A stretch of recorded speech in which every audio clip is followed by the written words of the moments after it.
जिद तो करो, निश्चय करो, एक विचार बनाओ, मन में दृढ़ प्रतिज्ञा हो, फिर देखो जीत क्यों नहीं मिलेगी।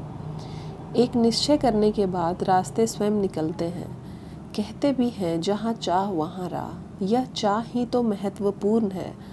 आपने मन में ठान ली तो फिर कोई भी मंजिल कठिन नहीं है। मुझे स्कूल में पढ़ी एक कविता की कुछ पंक्तियाँ याद आती हैं। है कौन विघ्न ऐसा जग में, टिक सके आदमी के मग में। यदि आपने एक बार जिद कर ली निश्चय कर लिया तो ऐसा कोई विघ्न नहीं है जो आपके रास्ते में रुकावट बनकर आपको मंजिल तक पहुंचने से रोक सके। मंजिल जितनी ही दूर हो, आपका निश्चय उतना ही प्रबल होना चाहिए। याद रखें, सफलता के मार्ग में छोटी मोटी परेशानियां, कठिनाइयां तो आती ही हैं। सफलता का मार्ग यदि बिना कांटों का हो, सरल हो, तो उस सफलता का मज़ा ही नहीं आता। संघर्ष ही तो पुरुषार्थ की पहचान कराता है। जीवन भी तो संघर्ष का ही नाम है। कठिनाइयाँ वस्तुतः ऐसी खराद की तरह होती हैं जो मनुष्य के समूचे व्यक्तित्व को ही हीरे की तरह तराश कर उसमें अद्वितीय चमक पैदा करती है।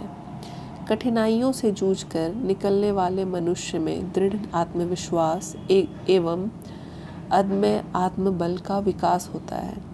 यह ऐसी अमूल्य और अनूठी ऊर्जा है जो सफलता की राह में आने वाली सभी झाड़ झंखाड़ों को जलाकर राख कर सकती है। हम अक्सर संघर्षों की तपती धारा से बचने के लिए शीतलता युक्त सरल मार्ग की तलाश में मंजिल से च्युत होकर भटकने लगते हैं।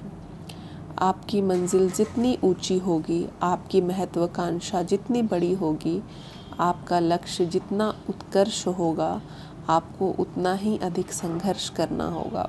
निश्चय उतना ही दृढ़ होना चाहिए। आपकी जिद उतनी ही पक्की होनी चाहिए। जिद के पक्के व्यक्ति के समक्ष हर चुनौती बौनी हो जाती है। जो व्यक्ति संघर्ष करने से नहीं कतराता है, जो परेशानियों से निरंतर जूझने की क्षमता रखता है और कुंवर रखता है, वही अंततः सफल होता है।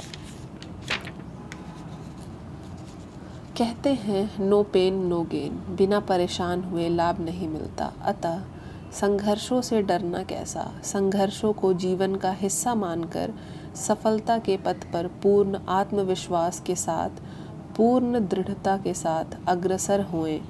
सफलता आपका विजेता की तरह स्वर्णिम फूलों की माला से स्वागत करेगी, अंगीकार करेगी। जीत का अर्थ क्या है? जीत एक बहुत व्यापक अर्थ वाला शब्द है। वैसे जीत का अर्थ किसी की पराजय में निहित है, अर्थात जीत सापेक्ष है। कोई हारेगा तभी तो आप जीतेंगे। यह कहें कि किसी को पराजित करने पर ही तो आपके जीत का मज़ा आएगा। वर्तमान संदर्भ में जीत को सफलता का पर्याय माना जाता है। जिस तरह से आपका जीतना किसी की पराजय पर निर्भर है, उसी प्रकार वर्तमान में सफलता भी निरपेक्ष नहीं है, बल्कि यह सापेक्ष है। सफलता का अर्थ अपने आसपास मित्रों, रिश्तेदारों, एक ही उद्योग एवं व्यापार में संबद्ध व्यक्तियों से आगे बढ़ना है। सफलता या जीत का अर्थ अन्य से श्रेष्ठता प्राप्त करना है। इस बात को अच्छी तरह समझ लेना है कि वर्तमान परिप्रेक्ष्य में सफलता का अर्थ श्रेष्ठ होना नहीं, बल्कि अन्य से अधिक श्रेष्ठ होना है। यह मात्र एक उपदेश ही है कि अन्य की सफलता का हमें स्वागत करना चाहिए। कौन चाहता है कि अन्य व्यक्ति उससे आगे बढ़े? कौन पराजय का आलिंगन करना चाहता है? कौन नहीं चाहता कि वह ही हमेशा जीते? कहीं ना कहीं हम अन्य को स्वयं से श्रेष्ठ पाकर आहत होते ही हैं। इसलिए हम कहते हैं कि सफलता सापेक्ष है। किसी लक्ष्य की प्राप्ति आज यदि सफलता है, तो यह लक्ष्य किसी अन्य व्यक्ति, संगठन, संस्था, समुदाय, व्यापार, उद्योग आदि के संदर्भ में ही तो तय किया जाता है। किसी लक्ष्य की प्राप्ति तभी तो सफलता मानी जाएगी जब समान परिस्थितियों में अन्य उस लक्ष्य तक नहीं पहुंच सके एवं जब सामान्य परिस्थितियों में अन्य उस लक्ष्य तक नहीं पहुंच सके एवं आपने वह लक्ष्य प्राप्त कर लिया। क्या सफलता एक बार की लक्ष्य प्राप्ति है? यह प्रश्न कई बार किया जाता है। लक्ष्य बदलते रहते हैं। जब लक्ष्य ही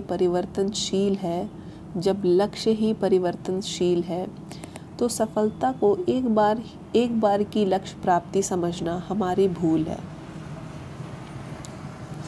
सफलता एक लगातार चलने वाली प्रक्रिया है जो बदलती परिस्थितियों में बदलते वातावरण के अनुसार परिवर्तनशील है। क्या सफलता का अर्थ धन कमाने से है?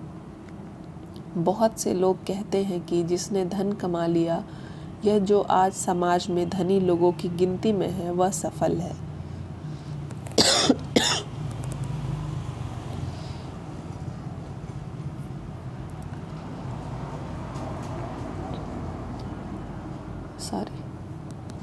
यह सच नहीं है। आज हर धनी व्यक्ति को हम सफल व्यक्ति कह सकते हैं क्या? ऐसे बहुत से व्यक्तियों को आप जानते होंगे जो बहुत धनी हैं लेकिन आप उनसे घृणा करते हैं। आपके विचार से वे मानवता के दुश्मन हैं। So I'll be continuing with this in the next class. Thank you.